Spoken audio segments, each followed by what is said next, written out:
வெளியூர் பயணமா? ரிசர்வேஷன் கிடைக்கலையா? படிக்கட்டு ஏறி இறங்க ரொம்ப சிரமமா இருக்கா? டிராப் டாக்ஸி புக் பண்ணுங்க. ஒரு வழி கட்டணம் மட்டுமே. டிராப் டாக்ஸி, எங்கும் எப்போதும். மற்ற அமைப்புல கலைஞர் இருந்த போது, இந்த கூட்டணி வந்த போது கலைஞர் அதை செய்தார். பெரியார் சொன்னார். தமிழ்நாட்டில் அதுக்கு முன்னாடியே நிறைவேற்றிட்டார். 89ல் முதல் தமிழ்நாட்டில் பெண்களுக்கு சொத்துரிமை உண்டு என்று இந்த ஆர்வம் மண்ணையை எடுத்து பறந்தவர் தான் அந்த காரியத்தை செய்தார் கலைஞர் அவர்கள், பெரியாருடைய ஆணைப்படி. அப்புறம் அது தமிழ்நாட்டில் மட்டும் இருந்தால் போதுமா? இந்தியா பூராவே வரணும். ஆகவே அந்த சட்டத்தை திருத்துவதற்காக சென்றார் சொன்னால் உடனே அவர்களால் முடியலை. ஆனால் 2006க்குள்ள அதை செய்து இந்தியா முழுவதும் பெண்களுக்கு சொத்துரிமை என்று ஆக்கிய பெருமை தந்தை பெரியார் நினைத்தார், கலைஞர் செய்தார். அதுதான் இந்த கூட்டணியின் மூலம் உருவாகும். இதெல்லாம் வந்த உடனே இதுதான் இப்போ ஆர்எஸ்எஸ் காரனுக்கு போகும், இதுதான் பழமையாளர்களுக்கு போகும், இதுதான் பார்ப்பவர்களுக்கு போகும், இதுதான் சங்கராச்சாரியார் கூட்டத்துக்கு போகும். அதனால இந்த ஆட்சி அதை விட என்ன பண்ணாரு, இந்த மறுவர் வந்த உடனே அதுக்கு மேல மேல மேல பண்ணிட்டு இருக்காங்க. இப்ப பதிவு பண்றது கூட பெண்கள் பேரால பத்திரம் பதிவு பண்ணா 10% சலுகைன்னு கொடுத்தாரு இந்த மறுவர். உங்களுக்கு எத்தனை பேருக்கு தெரியாது?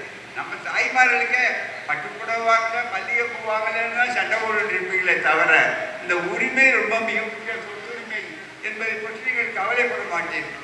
அப்படிப்பட்ட ஒரு ஆட்சி வளருது. எத்தனோ பண்ணி பார்க்குறார் மோடி, யுத்தம் பார்க்குறார். தமிழ்நாட்டை பிடிக்கணும்னு வர முடியல. ரோட் ஷோ, காட் ஷோ, அந்த ஷோ, இந்த ஷோலாம் நடத்தி பார்க்குறாங்க, முடியல. இங்கே யாரையாவது விலைக்கு வாங்க முடியுமாங்கிறான். சில நல்ல அடிமைகள் கிடைக்கிறாங்க, அவன் புத்தகம் விட்டுட்டு போயிடுறான், அவ்வளோதான். ஆனால் இன்னும் தமிழ் மண் பெரியார் மண்ணாக, சமூக நீதி மண்ணாக, பெண்களுக்கு உரிமை கொடுக்குற சுயமரியாதை மண்ணாக இருக்கிறது. அதனால அவளால் அசைக்க முடியல. இப்போ என்ன பண்ணிட்டா, கடைசியில் ஒரு 3 வகையில் இந்த ஆட்சிக்கு நெருக்கடி கொடுக்குறோம். ஒன்று நிதி நெருக்கடி.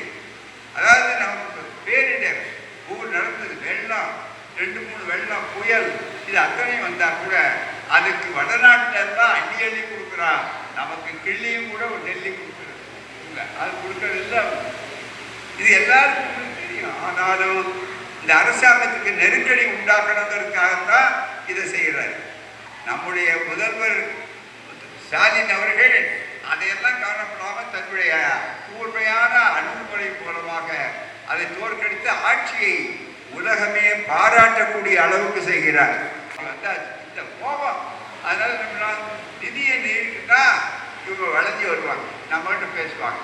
கல்விக்கு நிதி கொடுக்க மாட்டோம், நீ 3 மொழி திட்டம் தான் ஏற்கணும், இருமொழி திட்டம்னு நீ கொள்கையில் சொன்னீங்கன்னா கொடுக்க மாட்டோம். யார் அந்த பணம் யாருடையது? நம்முடைய வரிப்பணம், நாம் கொடுத்தது தான். இதை இல்லைன்னு சொல்றதுக்கு இவருக்கு என்ன உரிமை இருக்கு? இதை தட்டி கேட்கிற ஒரே முதலமைச்சர், முதுகலுள்ள முதலமைச்சர் இந்த ஆட்சி தான். ஆகவே அவர்கள் மேல ஆத்திரம், கோபம், இதனால எப்படியாவது செய்யணும். அது நிதி நெருக்கடியே சமாளிச்சிட்டார். எதிர்ப்பு வந்தது.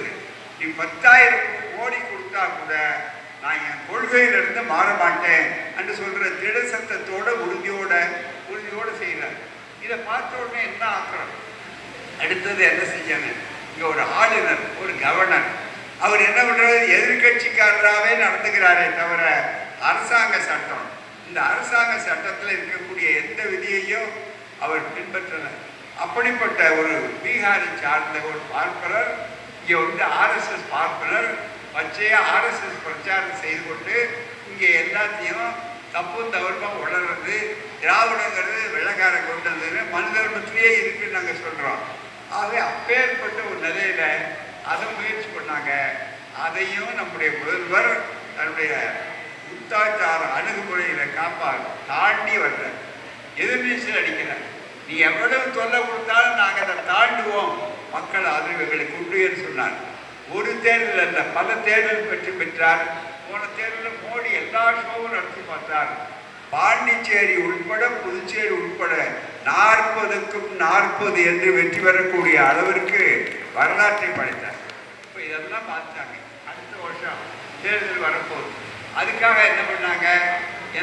2 வகையை கையாளுறாங்க. இந்த தேர்தல் பட்டியலில் எப்படி பீகாரில் தாங்கள் எப்படியும் வரணும் அப்படிங்கிறதுக்காக எஸ்ஐஆர் சொல்லி வாக்காளர் பட்டியலில் கையை வச்சு ஓட்டு திருடுறாங்க. ஓட்டு திருடுனா அது போல ஆட்சியை திருடலாம் அப்படிங்கிறார். ஓட்டு திருட்டு ஆட்சி திருட்டு என்று வருகிறார்.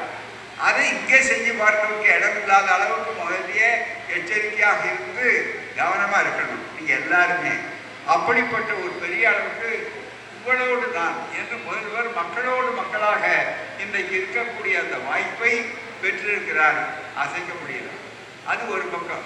இப்போ கடைசியாக அவங்களுக்கு என்ன நினைக்கிறான், நம்ம ஆட்களுக்கெல்லாம் பார்த்தீங்கன்னா இப்போ இங்கே கூட பக்தி உள்ளவர்கள்லாம் ரொம்ப பேர் வந்திருக்கீங்க. ஆனாலும் பக்தியோடு இருந்தாலும் உங்களுக்கு பெரியார் இயக்கம் என்ன செஞ்சது? நம்ம பிள்ளை பெரியார் இருந்தாலும் நம்ம பிள்ளை படிச்சிருப்பாங்களா, நம்ம பொண்ணு படிச்சிருக்குமாங்கிற உணர்வுல அங்கே இது பெரியார் செஞ்சுக்கு கடவுள் கோயிலுக்கு போலதான் உணர்கட்டும்.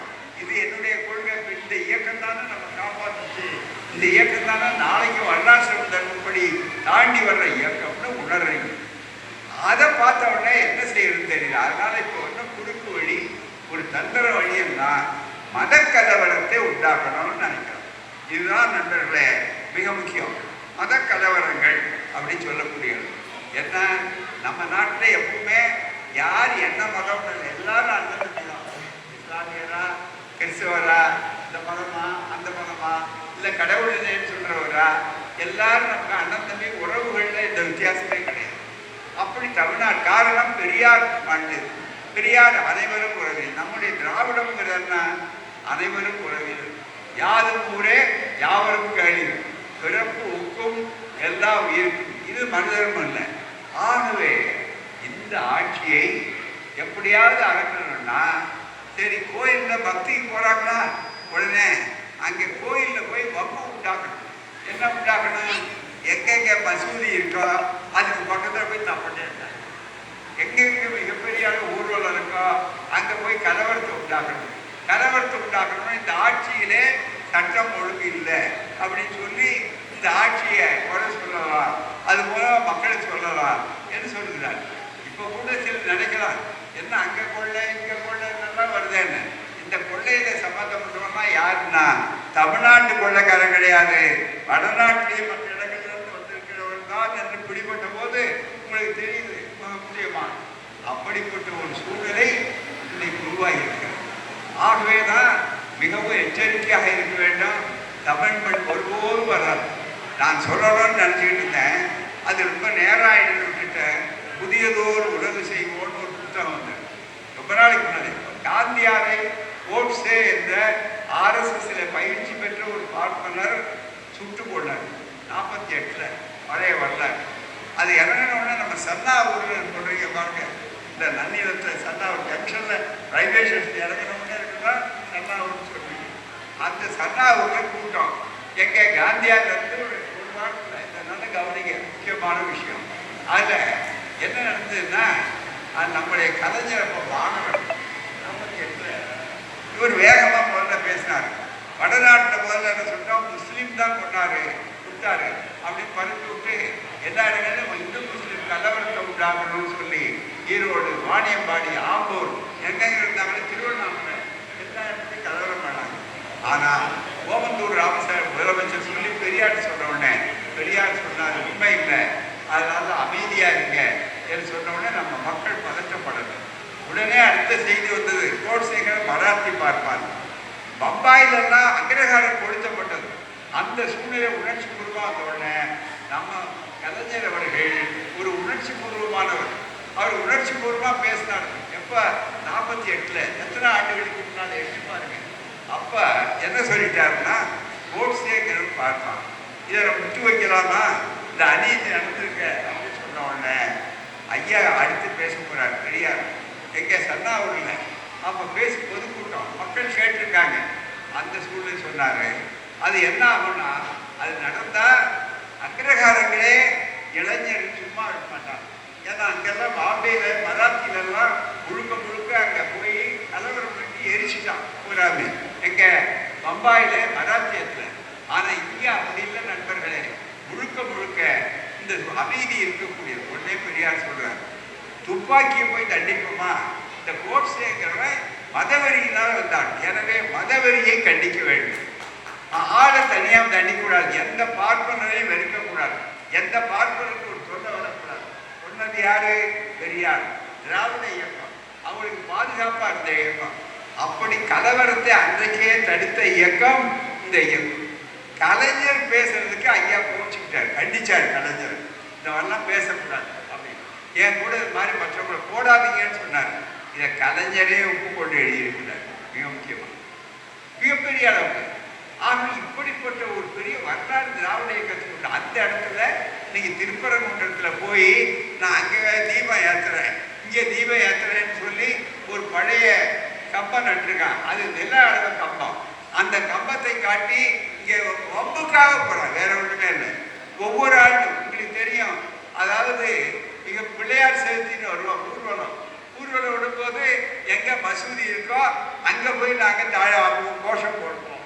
எது திரும்பினா அவர்கள் திருப்பாங்க, கலவரம் வரும்னு நினைக்கிறாங்க. ஒருபோதும் உருவாக்க முடியாது. பாபர் மசூதி இடிக்கப்பட்ட நேரத்திலே இந்தியா முழுவதும் ரத்தாறு ஓடிற்று. ஒரே ஒரு மாநிலம்தான் அமைதி பூங்காவாக இருந்தது. அந்த மாநிலம் எது என்று சொன்னால் தமிழ்நாடு. தமிழ்நாடு தமிழ்நாடு என்ற பெருமைக்குரிய மாநிலம். அதே மாதிரி இங்கே என்ன பண்ணாலும் இங்கே அண்ணன் தம்பிகள் இஸ்லாமியர்களை நீங்கள் வெறுப்பு அரசியல் நடத்துகிறீர்கள், சிறுபான்மையினரை ஒழிக்க வேண்டும் நினைக்கிறீர்கள் சொன்னால் அவர்கள் உணர்வுகளை எல்லாம் மதிக்கக்கூடிய ஒரு இயக்கம். ஆகவே இந்த கலவரத்தை உண்டாக்கி இதன் மூலமாக ஏதாவது வரலாமான்னு இப்போ கடைசி பேசுகிறார்கள். இதிலும் RSSக்கு குழி தோண்டி புதைக்க வேண்டிய அளவிற்கு அவர்களுக்கு தோற்பார்களே தவிர ஒருபோதும் உங்களை திராவிட மாடல் ஆட்சியை அசைக்க முடியாது. இது ஆயிரங்காலத்து பயிர். இந்த ஆயிரங்காலத்து பயிரை உங்களால் தொட முடியாது. இதனுடைய வேர் எங்கே இருக்கிறது? சில கூலிப்பட்டாளர், சில அடிமைகள், சில கொத்தடிமைகளை வேண்டுமானால் நீங்கள் விலைக்கு வாங்கலாம். இன்னும் சில பேர் என்ன நினைக்கிறாங்க, கொஞ்சம் மேக்கப் எல்லாம் கொண்டு வந்து மின்மணி பூச்சிகள்லாம் கொண்டு வந்து அரிதாட்டெல்லாம் கொண்டோம்னா இவர்கள் அவர்களுக்கு மாற்றுன்னு நம்ப சொல்லி ஏதாவது செய்யலாம்னு இப்போ இந்த இளைஞர்களை வைத்துக் கொண்டு ஒரு மயக்கத்தை உண்டாக்கலாம்னு நினைக்கிறீர்கள். இந்த மயக்கம் ரொம்ப நேரம் நிற்காது, அது பயன்படாது. அவர்களால் எதுவும் செய்ய முடியாது. கொள்கை இல்லாதவர்கள் கூட்டணி இருக்கிறது, அது வேற. ஆனால் திராவிட முன்னேற்ற கழக கூட்டணி இருக்கிறது. கடந்த 10 ஆண்டுகளாக அத்தனை கட்சி தோழர்களும் ஒன்றாக இருக்கிறார்கள். அதை அசைக்க முடியவில்லை, அதை பிரிக்க முடியவில்லை. எந்த கட்சியும் இதை விட்டு போறதுக்கு இத்தனை இடம் வேணும் கேளுங்க, எங்களுக்கு ஆட்சியில் பங்கு இருக்க முடியுமா, இத்தனை இடத்துல கொடுக்க முடியுமான்னு நீங்கள் கேட்டு பார்த்தா அதுக்காக போக மாட்டோம். என்றால் இது பதவி கூட்டணி அல்ல, இது கொள்கை கூட்டணி என்று மிக தெளிவாக அறிவிச்சிருக்கிறதுனால என்ன பண்ணாலும் அசைக்க முடியாது. ஆகவேதான் எச்சரிக்கையாக இருங்கள். தவறி போய் ஏமாற்றிவிட்டீர்களானா, தவறி போய் உங்கள் வாக்குரிமைகளை நீங்கள் வேறு தவறாக நடத்தி விட்டீர்களானா, 2 விஷயம் கவனமாக இருக்கும். உங்களுக்கு ஓட்டுகள் இருக்காம உங்கள் ஓட்டுகள் வாக்குரிமை சீட்டில் இருந்து நீக்கப்படுகிறதா இல்லையா, அது கவனமாக பார்க்கணும். 2வது, இதை வைத்துக்கொண்டு அவர்கள் யாரோ வராங்க, சரி இப்போதான் புதுசாக போட்டு பார்ப்போமே, அவர் தான் வரட்டுமே என்றெல்லாம் நீங்கள் விபரீத விளையாட்டில் சொன்னால் கொல்லிக்கட்டை எடுத்து தலையை சொல்லிட்டு கொள்ளுகிற ஆபத்து. கொல்லிக்கட்டை எடுத்து எப்படி தலையை சொல்லிட்டு கொண்டால் ஆபத்தோ அந்த ஆபத்து வரும். நம்முடைய பிள்ளைகள் இதை டாக்டராக வர முடியாது. ஏற்கனவே நீட்டை வச்சு தடுத்துக்கிட்டு இருக்கிறான். நம்முடைய பிள்ளைகள் வக்கீல்களாக வர முடியாது, நீதிபதிகளாக வர முடியாது, IASகளாக வர முடியாது. இந்த இயக்கம்தான் சமூக நீதி கொடியை உயர்த்தி பிடிக்கின்ற ஒரே ஒரு ஆட்சி. இந்த ஆட்சி மறந்து விடாதீர்கள். அதற்குத்தான் தோழர்களே இந்த பிரச்சாரத்தை செய்து கொண்டிருக்கிறோம்.